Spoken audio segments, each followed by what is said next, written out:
Hi guys, today it's indeed the battle of the big guns.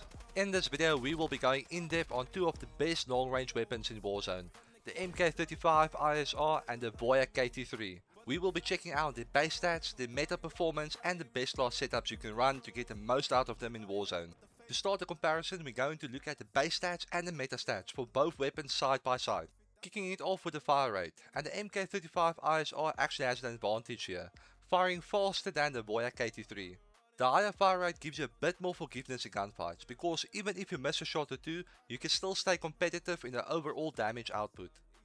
Next is the meta bullet velocity, which is based on the best class setups, which we'll get into shortly. Here the MK scores another point, with a 78 meter per second faster bullet velocity than the Voyak. This can make hitting targets at longer ranges a lot more consistent. Now let's move over to the combination time to kill, looking at both close and long range performance.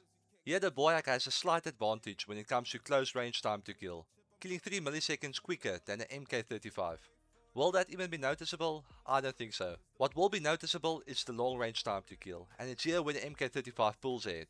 It kills 19 milliseconds quicker than the Voyak.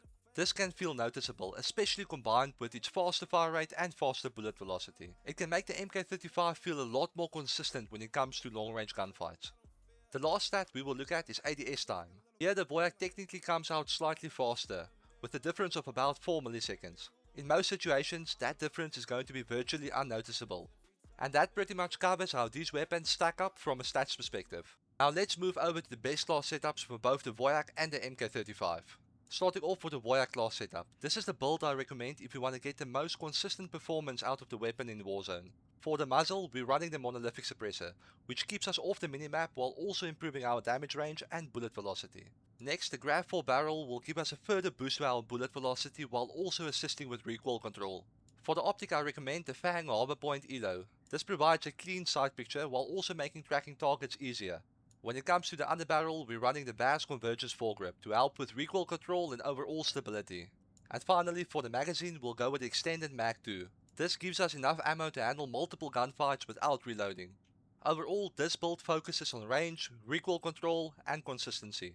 Moving over to the MK35, the build here is actually very similar to the Voyak. And it makes sense since both weapons benefit from a lot of the same attachments when you're trying to maximize range and bullet velocity. For the muzzle, we'll be sticking with the Monolithic Suppressor for the boosted bullet velocity and range. Our barrel will also be the damage barrel, which is called the Greaves Bellum on the MK35. Our optic and foregrip will also be the same as on the Voyak build. Lastly, we'll also go with the max ammo capacity magazine, making reloading less frequent. I will make sure to link both of these class setups in the description below the video if you guys want to give it a go.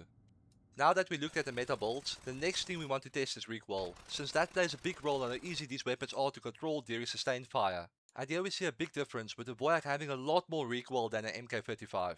The Voyak has about 30% more vertical recoil than the MK, and requires a bit more effort to keep your shots consistently on target. On the other hand, the MK35 is much more stable during sustained fire, which makes it easier to track enemies and land consistent shots, especially at range.